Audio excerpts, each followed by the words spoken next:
तो हमें स्वराज्य अधिकारी बनना है, तो किस पे विजय हो? मन और बुद्धि पर। बाकी कर्मेंद्रियों पर स्वतः ही विजय हो जाएगी। बाकी कर्मेंद्रियों में और कौन सी हैं जिन पर हमें विजय प्राप्त करना है? आँख, कान, मुख, जीभ। चार तो इम्पोर्टेंट। जीभ बोलने के लिए भी है और जीभ खाना, स्वाद, स्वाद इंद्रिय कहते हैं इसको इसलिए। और लोग ऐसा मानते रहे कि जिसने स्वाद इंद्रिय पर विजय प्राप्त कर ली वो बाकी पर भी विजय प्राप्त कर सकते हैं। मैं आप सभी का ध्यान दिलाऊं, कुछ दिनों से पहले और आगे भी देही अभिमानी बनने की बात मुरलियों में बहुत आ रही है ना।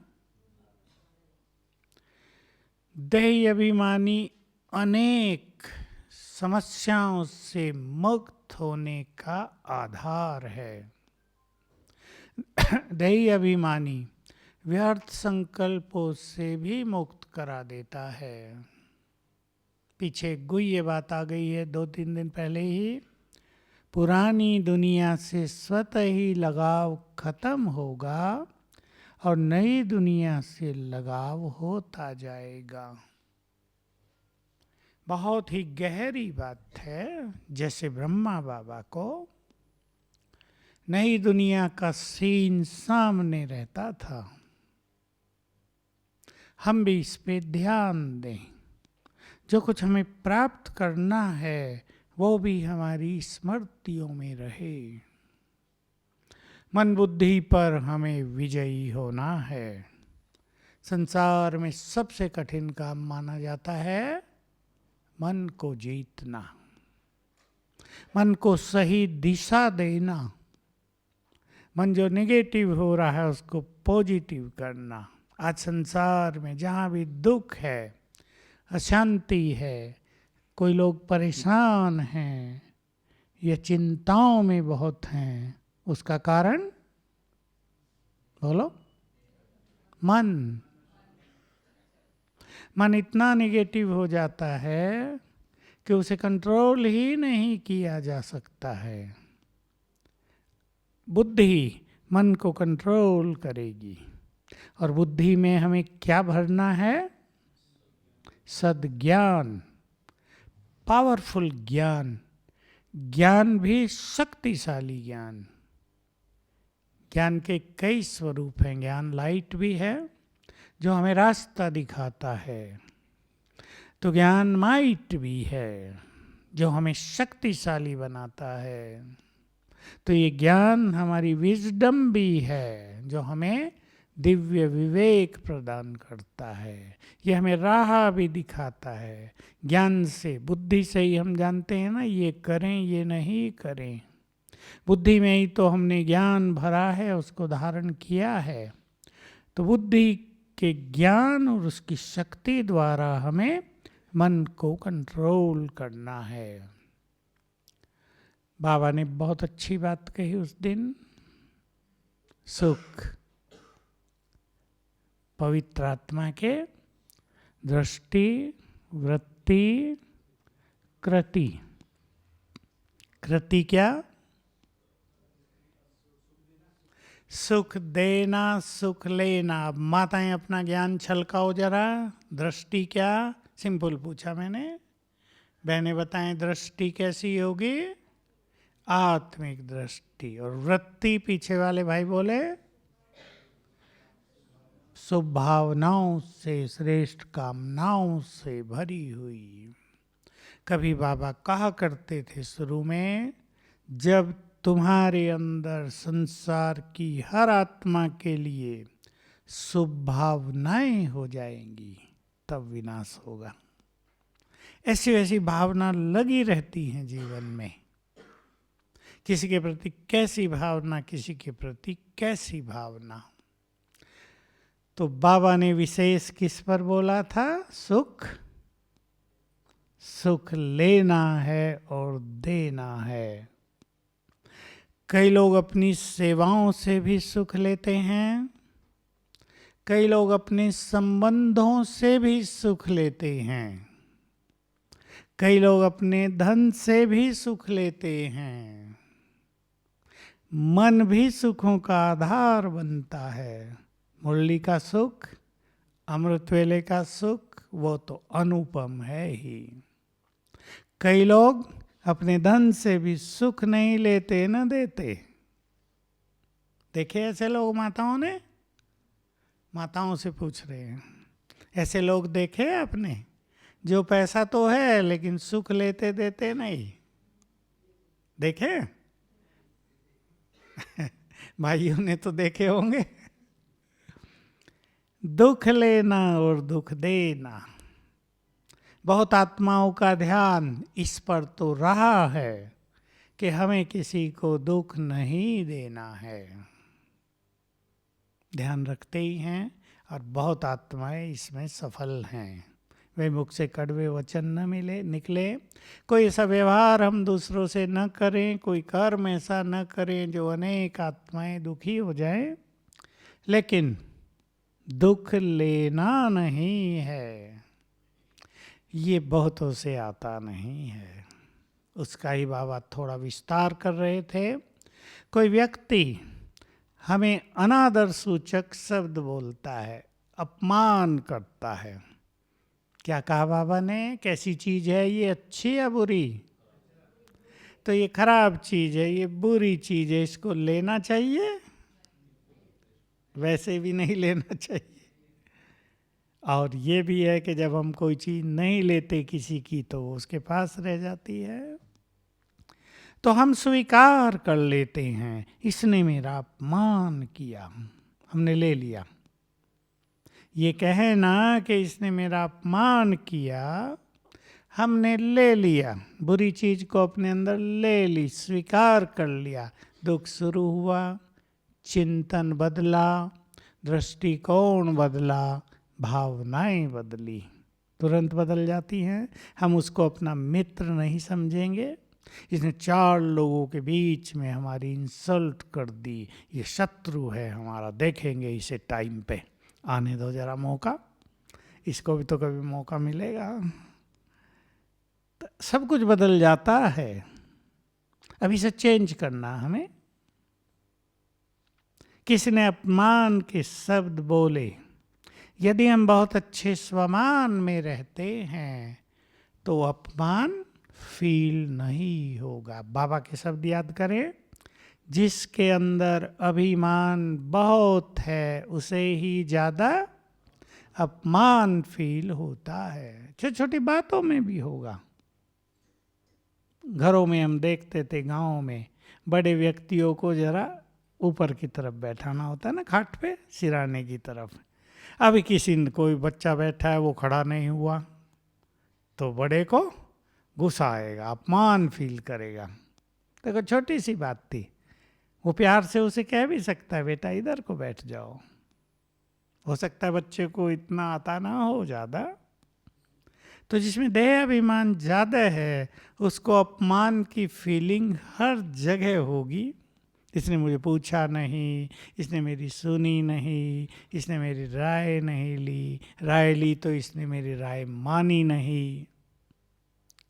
तो हम चेंज करेंगे इसको। बाबा की बहुत अच्छी बात सुनेंगे, मुरलियों में आएगी अभी अभी नज़दीक में 2-4 दिन में ही। जो स्वमान में बहुत अच्छी तरह रहते हैं उनको अंदर ही अंदर इतना मान फील होगा कि दूसरों के द्वारा मान आदि की इच्छा ही नहीं रहेगी। आत्मा ऊपर उठ गई, उसका लेवल ऊंचा उठ गया। तो हम स्वमान पर बहुत ध्यान दें। वरदानों में तो रोज स्वमान ही आते हैं, और सबसे ज़्यादा स्वमान कौन सा आता है? मास्टर, सर्वशक्तिवान। ये बहुत आता है क्योंकि इससे हम बहुत शक्तिशाली बन जाते हैं। और जब मनुष्य बहुत शक्तिशाली होता है देखो, दो पहलवान की कुश्ती होती हो, एक ने दूसरे को 10 बार हराया हो, अब 11वीं बार भी वो चैलेंज कर रहा है, तो इसको कैसा लगेगा? आ जाओ भाई, सहज लगेगा ना। जो शक्तिशाली होते हैं उन्हें ये माया के चैलेंज, समस्याओं के चैलेंज बहुत हल्के लगते हैं। इसलिए हमें बहुत ध्यान देना है मास्टर सर्वशक्तिवान के स्वमान पर। ये बहुत ही बड़ी चीज है, इसको रटने से ही काम नहीं चलेगा, लेकिन इसको गहरी फीलिंग में लाना, इसको स्वीकार करना, मैं बहुत शक्तिशाली हूँ। मुझे भाई बहनें इसका दूसरा भी अनुभव सुनाते हैं। कोई यहीं से मुझे सुना रहे थे कि वो केवल 21 बार लिखते हैं, मैं मास्टर सर्वशक्तिवान हूँ, और 4 घंटे तक चित्त शांत रहता है। मुझे भी ये बात बड़ी सुंदर लगी, इतना तो मैं भी नहीं सोचा था। हर एक का अपना अपना भी है, कोई किसी चीज़ को जल्दी अंदर ले जाते हैं, किसी को स्वीकार नहीं होती वो बात। अगर हम स्वीकार करने लगे सचमुच मैं बहुत शक्तिशाली हूँ, बाबा 1000 भुजाओं सहित मेरे साथ है, ये भी आ रहा है ना वॉल्यूम बहुत। आज भी था, सर्वशक्तिवान 1000 भुजाओं सहित हमारे साथ है। ये एक नशा है, ये अवेयरनेस है। कोई इसका विजन भी बना सकते हैं। विजन ये चित्र कि बाबा पीछे खड़ा है या आगे खड़ा है, बाप दादा, और उसने अपनी 1000 भुजाओं की छत्र छाया मेरे सिर पर लगाई हुई है।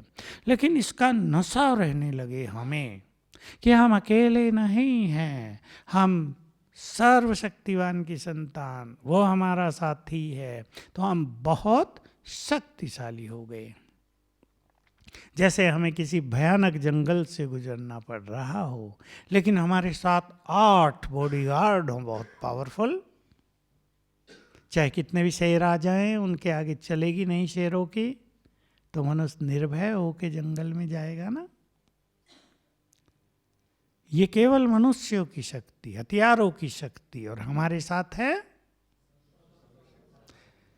इसको अपनी गहरी अवेयरनेस में उतारें तो हमारी शक्तियां बढ़ती जाएंगी, और शक्तियों के वाइब्रेशंस फैलते हैं, उसे माया और परिस्थितियां आपे ही दूर हो जाती हैं। ये आपे ही होने लगेगा। जितने हम शक्तिशाली बनेंगे ये सब निगेटिव चीज़ें दूर होंगी। जैसे कोई शक्तिशाली व्यक्ति आता है तो कोई छोटा मोटा व्यक्ति उसका सामना करने का साहस नहीं करेगा। हम अपने इस स्वमान को बहुत बहुत बढ़ाते चले तो दूसरों के अपमान के शब्द हमें फीके फीके लगेंगे। कुछ नहीं है इसमें, कुछ नहीं है।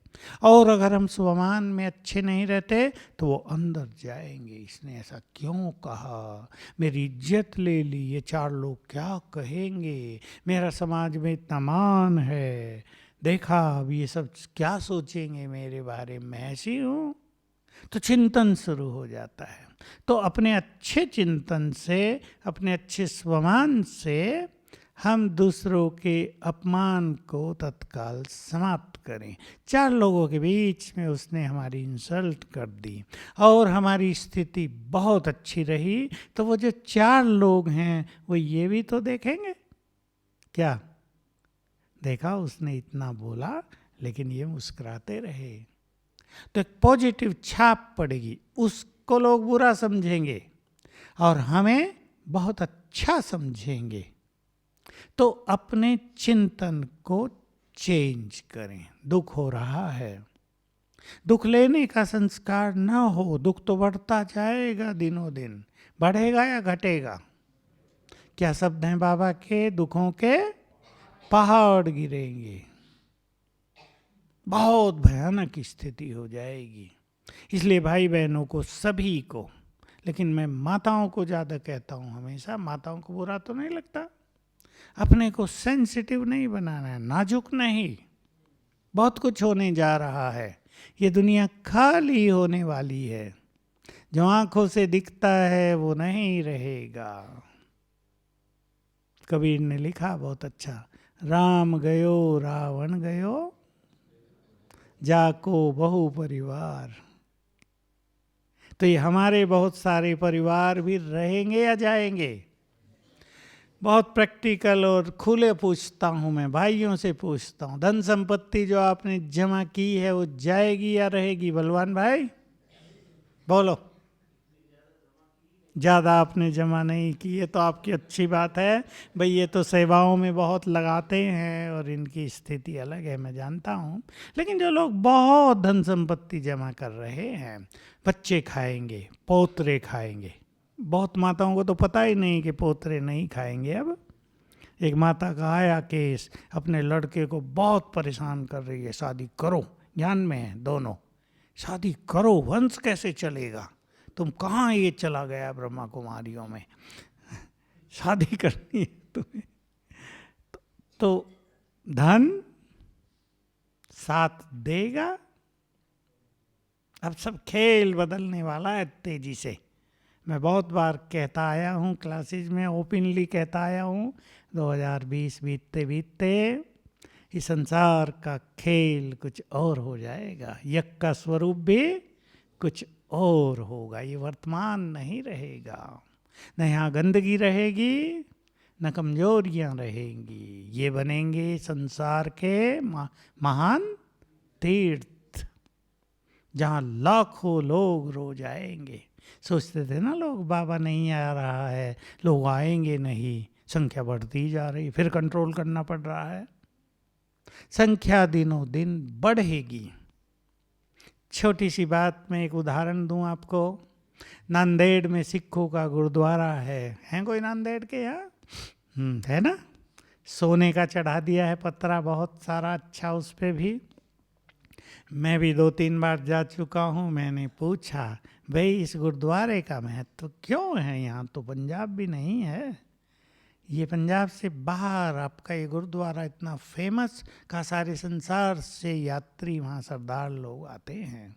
तो मुझे कहा, नाम तो मुझे भूल गया, कि फलाना गुरु 3 दिन यहाँ रहा था, यात्रा पर थे वो, प्रचार कर रहे थे, 3 दिन यहाँ ठहरे थे।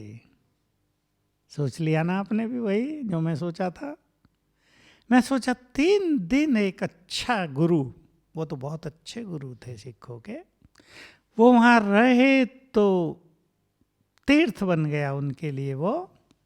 और जहाँ भगवान हजारों बार आए हों, जहाँ स्वयं ब्रह्मा के कदम पड़े हों और उसने महान तपस्या की हो, जहाँ जगदम्बा सरस्वती ने गहन तपस्या की हो, जहाँ अनेक पवित्र आत्माएं, है ना सभी, समझे अपनी पवित्रता के महत्व को। योगी आत्माएं, संसार की सबसे अधिक शक्तिशाली आत्माएं रहती हों, 3 दिन नहीं, पूरा जीवन, तो वो क्या बनेंगे? सोच लें सभी। वो स्थान संसार के महान तीर्थ बन जाएंगे। यह का रूप ही बदलेगा। ये किसी के विजन में नहीं है अभी तक, मुझे भी बहुत सारा नहीं है, पर थोड़ा थोड़ा तो है कि ऐसा स्वरूप होगा। और तब हम सभी यहाँ रहने वालों को, और आप माताएं जो गृहस्थ में रहती हैं, जिन्होंने अच्छा जीवन बनाया है, उन सबको अपने भाग्य पे नाज होगा। डांस किया करेंगी माताएं अपने भाग्य को देख देख कर, कि हमने 10 बार भगवान से मिलन किया मधुवन में जाके, हम रोज सवेरे उससे मिलते थे। तो सब कुछ बदल रहा है, बाबा की दृष्टि में है सब कुछ, उससे कुछ छुपा हुआ नहीं होता है। उसके पास प्लानिंग भी बहुत सुंदर है, हम उसकी प्लानिंग को जरा समझने की कोशिश करें, उससे कुछ छुपा हुआ नहीं है, ये उसका है कार्य।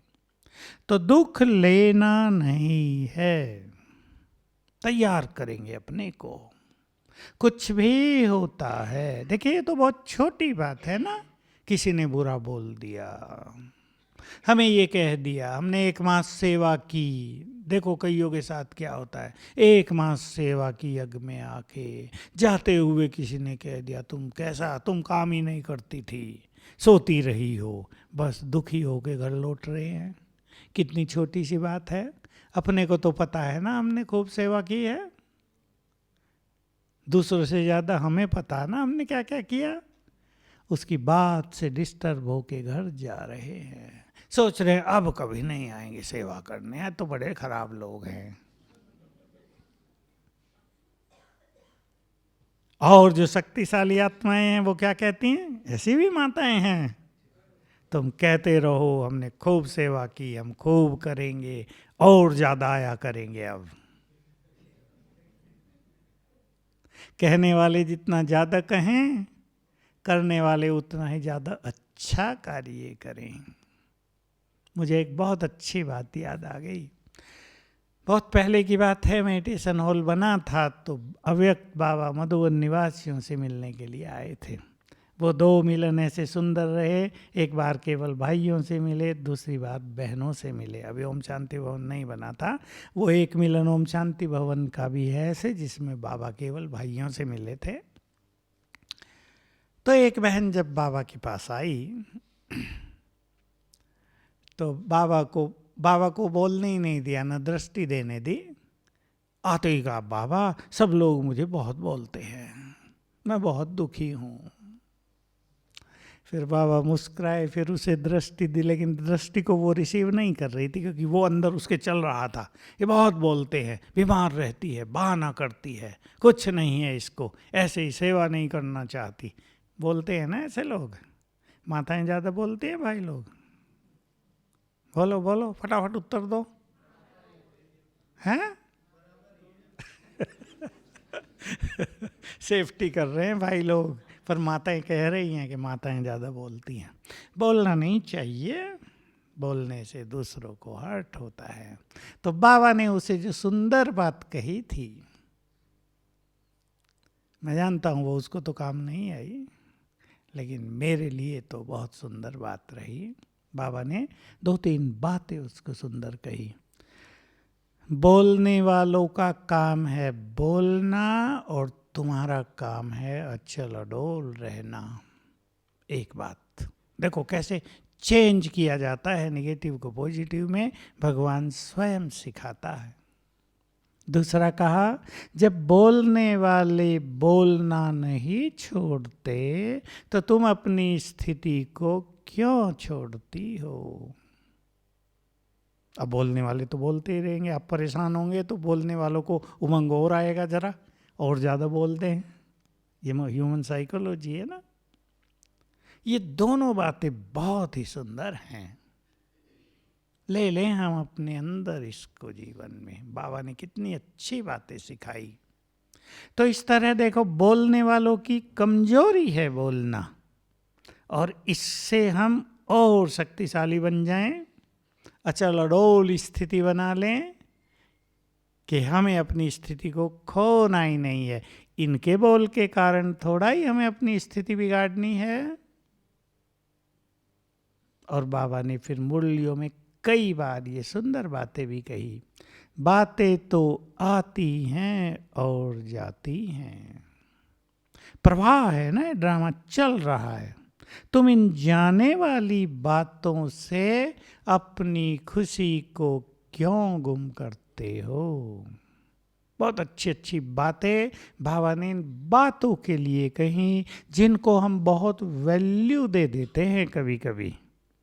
बातें बड़ी नहीं हैं, बड़े तो तुम हो। बहुत सुंदर ये बाबा के महावाक्य हैं। हर बात छोटी है हमारे बड़ेपन के सामने। हम पूर्वज, संसार की महान आत्माएं, इस देव देवियां, प्रकृति के मालिक, और बातों से परेशान। सोचेंगे, अपने से बात करेंगे। तो जो मनुष्य अपने जीवन को वैल्यू देता है, जो मनुष्य अपनी स्थिति के मूल्य को समझता है, वो समय को भी महत्व देता है, संकल्पों को भी महत्व देता है, और इन छोटी छोटी बातों में विचलित नहीं होता। तो बहुत ध्यान देंगे हमें दुख लेना नहीं है। आने वाले समय में हमें सबको सुख देना है।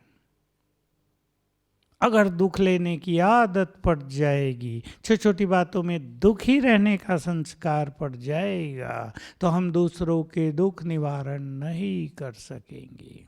सोचो, उस दिन की कल्पना करो जब बहुत मृत्यु होने लगेंगी, जब संसार में मौतों का एक तांडव नृत्य होने लगेगा।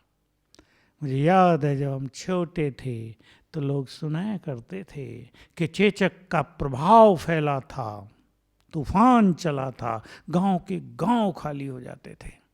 एक को जला कर आ रहे, दूसरा तैयार, उसको जला के आ रहे, तीसरा तैयार। का रोना भी छोड़ दिया था लोगों ने। प्लेग भी कभी फैला भारत में, यही हाल हो गया था।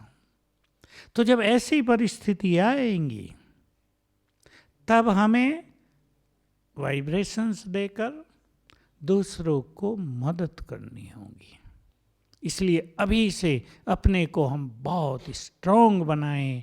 मैं मास्टर दुख हरता हूँ, सुखदाता की संतान सुख देने वाली हूँ। एक एक को नहीं, तब तो संसार को हम सुख देंगे। ऐसा समय, ऐसा चैलेंज हमारे सामने उपस्थित होने जा रहा है। तो अपने को नाजुक नहीं बनाएंगे, नहीं तो क्या होगा। देखो, एक चीज और बहुत भयानक होगी। किसी ने एटम बम छोड़ दिया, कई लाख लोग मारे गए एक साथ, बल्कि आजकल तो संख्या करोड़ों में जाएगी। करोड़ों लोग मारे गए। आत्माएं अभी परम धाम नहीं जाएंगी, क्योंकि द्वार खुला नहीं है। उनके विकर्म भी तो विनाश होने हैं ना। अब वो आत्माएं ऊपर भटक रही हैं आकाश में, तो नीचे वालों पर उनका बुरा इफेक्ट रहेगा ही। उनको दुख, उनके दुखों के वाइब्रेशंस नीचे वालों के सुखों को हरने लगेंगे। उनकी बैड एनर्जी बहुतों को सोने नहीं देगी रात को। वो भटकते हुए इधर उधर दिखाई भी देंगे तो संसार में भय का माहौल बहुत फैल जाएगा। हमें इन सब से बचने के लिए मास्टर सर्वशक्तिवान, अब अभ्यास की बात नहीं रहेगी, हमें मास्टर सर्वशक्तिवान बन जाना होगा। प्रैक्टिकल बनना पड़ेगा कि छोटी छोटी बातें भी हमें न हिलाएं और बड़ी बातें भी हमें न हिलाएं। हमें याद रहे, क्या याद रहे, कि अब सभी को घर जाना है, मुक्ति का समय आ गया है। ये स्मृति स्वरूप हमें होना पड़ेगा। खेल पूरा हो रहा है, सबके जाने का समय आ गया है। बिल्कुल स्मृति। इसलिए जो कुछ हो रहा है उसे साक्षी होकर ही देखना है। तो अभी से तैयारी करेंगे तो सहज हो जाएगा। नहीं तो क्या होगा, हाय मेरा ये मर गया, मेरा पोता भी गया, अरे बड़ा मुश्किल हो गया, बड़ा स्वीट था मेरा पोता, तो वो भी चला गया, बाबा ने रहम नहीं किया। माताएं दुखी हो जाएंगी। अब माताओं के चेहरे देखो जरा ये बात सुन के। क्यों माताओं के चेहरे ढीले क्यों हो गए भाई? जाना है या नहीं आपके पोतों को भी? बात तो खराब है थोड़ी सी। कहाँ जाना है ये तो सोचो। कहाँ जाना है? एक तो भगवान के पास, दूसरा मुक्त हो जाएंगे और बहुत सारे स्वर्ग में आ जाएंगे। इसलिए घबराने की बात नहीं। तो फिर मैं वही बात कह रहा हूँ, मैं थोड़ी कड़वी बात कह दी है। माताओं के चेहरों पे थोड़ी वैसी भाव आ गए हैं कि कैसी खराब बात बोल रहे हैं। नहीं आए? नहीं आए। दुख लेने का संस्कार न हो। सेकंड में हर बात को, बाबा के शब्द थे, उड़ाते चलो। किसी ने बुरे शब्द बोल दिया, कुछ नहीं है ये, उसके शब्द उसके पास। अपने में विश्वास, अपनी शक्तियों में विश्वास और बाबा में विश्वास, अपने सुंदर पार्ट में विश्वास, ये हमें बहुत श्रेष्ठ स्थिति तक पहुंचा देगी। तो बहुत ध्यान देंगे, और भी चीज़ों पे आप ध्यान दें। बीमारी हो गई हैं कोई शरीर में, अब होती हैं, उससे भी मन पीड़ित न हो, ऐसा अच्छा अभ्यास करें कि तन जैसे अलग, बीमारी मुझे है ही नहीं, इस तन को है, होने दो, मैं तो स्वस्थ आत्मा हूं। थोड़ी थोड़ी अच्छी प्रैक्टिस अभी से करेंगे तो नेचुरल स्थिति बनती जाएगी। और बहुतों को हम देखते हैं, बाबा ने कहा था कभी दादियों के लिए कि जो इष्ट हैं उन्हें कष्ट नहीं होता। गुलजार दादी को मैं देख के आया था, बॉम्बे गया था पीछे, मैंने देखा शरीर की स्थिति तो बहुत ढीली है, लेकिन मुझे उनके चेहरे को देख के लगा कि इन्हें कोई पीड़ा वीड़ा नहीं है, ये मुक्त हैं उससे। बस जैसे आत्मा शरीर में है, पाठ पूरा करना है उनको, थोड़े बहुत हिसाब किताब है पूर्ण करने हैं, लेकिन कोई पीड़ा उन्हें नहीं है। और नीलू बहन ने कई बार कहा कि दादी मधुबन के लिए कुछ मैसेज देना है, सब बहुत अच्छा है। एक ही लाइन 3 बार बोली, सब बहुत अच्छा है। तो हम भी ऐसे डिटैच होने की प्रैक्टिस अभी करते रहें। तो सभी का ये परम कर्तव्य है, अपने अपने घरों में भी सुख शांति के वाइब्रेशंस फैलाएं। सभी को, जो ग्रस्त में रहते हैं भाई या बहनें, पर माताओं को मैं इसलिए ज़्यादा कहता हूँ कि जो माताएं नौकरियों में नहीं हैं, अपने घरों में रहती हैं, उनको अपने घरों के माहौल को बहुत पावरफुल बनाना है। जिस घर का माहौल पावरफुल होगा, वहाँ क्या क्या नहीं होगा, बोलो भाई उत्तर देंगे। भय नहीं होगा, ये भटकती आत्माएं उधर देखेंगी नहीं। और क्या नहीं होगा वहाँ, हेम सिंह भाई बोलो बोलो। घर मंदिर भी होगा, समस्याएं भी नहीं होंगी वहाँ, ये रोग शोक भी हटते जाएंगे वहाँ से। आपके बच्चे सब अच्छे रहेंगे वहाँ, क्योंकि कई परिवारों में आजकल बच्चों की समस्याएं बहुत है, छोटे बच्चे भी। एक बच्चे की कहानी आ जाई, 12 साल का है केवल, अब उसकी माँ विदेश में है, उसका डिवोर्स हो गया था, उसकी दूसरी शादी हुई, छोटी आयु थी, अब ये बच्चा नाना नानी के पास रहता है दिल्ली में, 12 साल की आयु का, इतना तंग करता है दोनों को, कहा गला पकड़ लेता है, दबाऊंगा माँ का, नानी का।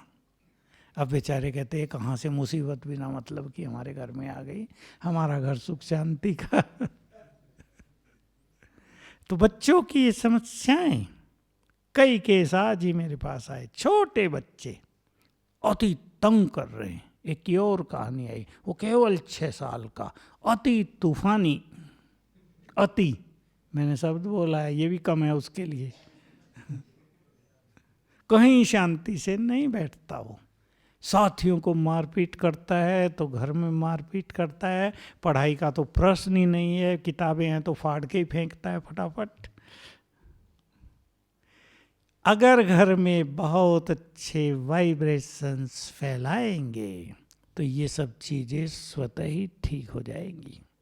ये योग की शक्ति के वाइब्रेशंस, 3 चीज़ों पर मैं ध्यान दिलाऊंगा, योग की शक्ति, प्योरिटी की शक्ति, और तीसरी जो माताओं के हाथ में है, पवित्र भोजन की शक्ति। ये यदि आप अपने घरों में रखें तो ये समस्याएं भी नहीं आएंगी। नहीं तो आज किसी के घर में सुख शांति है, कल कोई बच्चा कैसा जन्म ले ले, आपसे हिसाब किताब लेने आ गया, पूरे घर को अशांत कर देता है, समस्याएं बढ़ने लगती हैं। जब कोई ऐसी आत्मा जन्म ले लेती है ना, समस्याएं तेजी से बढ़ने लगती हैं। इसलिए आपके घर में अच्छी आत्माओं का जन्म हो, आपके घर में ये सब चीज़ें ना हो, तो बाबा ने जो लास्ट काम दिया है ना इस मुरली में, कौन हूँ मैं, मास्टर, कौन सा काम, मास्टर ज्ञान सूर्य, इसके बारे में बाबा ने कई सुंदर सुंदर बातें कही हैं। सभी जो बहुत श्रेष्ठ पुरुषार्थ कर रहे हैं उन बातों पर जरा अभ्यास करेंगे। पहली चीज, बहुत सुंदर है ये बातें। किसी भी स्थान के वाइब्रेशंस को यदि तुम्हें बदलना हो तो वहाँ ये अभ्यास करो, मैं मास्टर ज्ञान सूर्य हूँ, अंग अंग से किरणें फैल रही हैं। ऐसा अभ्यास 1-1 मिनट भी किया जाएगा तो चारों ओर होगा। यज्ञ निवासी भी करेंगे सभी, और इस संकल्प के साथ कि बाबा का ये महान यज्ञ विघ्नों से मुक्त हो। बहुत जरूरी है ये। विघ्न डालने वाले तो कई हैं और आएंगे, लेकिन विघ्नों को नष्ट करने वाले बहुत पावरफुल हैं या नहीं? विघ्न डालने वाले हमेशा कमजोर होते हैं और विघ्नों को नष्ट करने वाले उनसे 1000 गुना पावरफुल होते हैं। तो हम विघ्न विनाशक हैं, एक बात। दूसरी बात बाबा ने कही, तुम मास्टर ज्ञान सूर्य हो, तुम्हारी शक्तियों की किरणों से इस संसार से माया के कीटाणु नष्ट होते हैं। माया नष्ट होती है इस अभ्यास से। तीसरी बहुत पावरफुल बात, इस स्वमान में स्थित होकर यदि तुम किसी को भी दृष्टि देंगे तो उनकी दूषित वृत्तियां नष्ट हो जाएंगी। कोई बुरा पापी व्यक्ति आ गया, बहुत क्रिमिनल आई है उसको, आप इस नशे में स्थित होकर उस पर दृष्टि डालो, ये आत्मा दूषित वृत्ति नष्ट होंगी, उनका भी कल्याण हो जाएगा। और अगली बहुत पावरफुल बात है, ज्ञान सूर्य से शक्तियों की किरणें लेकर चारों ओर फैलाना, यही तुम्हारा मुख्य कार्य है। बाकी कार्य तो निमित्त मात्र हैं। इनको जरा सभी अच्छी तरह अभ्यास में लाएंगे। मैं मास्टर ज्ञान सूर्य हूँ, ज्ञान सूर्य की किरणें ऊपर से पड़ रही हैं और सारे संसार में फैल रही, आंखों से भी, मस्तक से भी, अंग अंग से भी। तो इस अभ्यास से हमारा चारों ओर का माहौल बहुत पावरफुल होगा, विघ्न नष्ट होंगे। माताओं को पसंद है ना, योग न लगता हो योग को छोड़ दो, सरल। मैं मास्टर ज्ञान सूर्य, अंग अंग से किरणें फैल रही हैं पूरे घर में, ये अभ्यास करेंगे। दिन में कई बार कर लो, 1-1 मिनट, इसमें घंटों बैठना नहीं है। 1-1, 2-2 मिनट करेंगे तो वाइब्रेशंस पावरफुल फैलेंगे और आपके घरों में जो भी बातें आ रही हैं। मैंने एक नई बात कही आपको, आपके घर में किसी आत्मा को जन्म लेना है, अब आपके पोतरे हैं और कोई हैं, बच्चे तो जन्म लेंगे, अच्छी आत्माओं का आह्वान होगा आपके घरों में, क्योंकि ये जो आत्मा गर्भ में प्रवेश करती है इसको कोई बाबा नहीं भेजता, ये वाइब्रेशन से आकर्षित होकर आत्माएं आती हैं। तो जितने अच्छे वाइब्रेशंस आप अपने घरों में पैदा करेंगे उतनी अच्छी आत्माओं का जन्म होगा। ठीक है, सभी करेंगे। ओम शांति।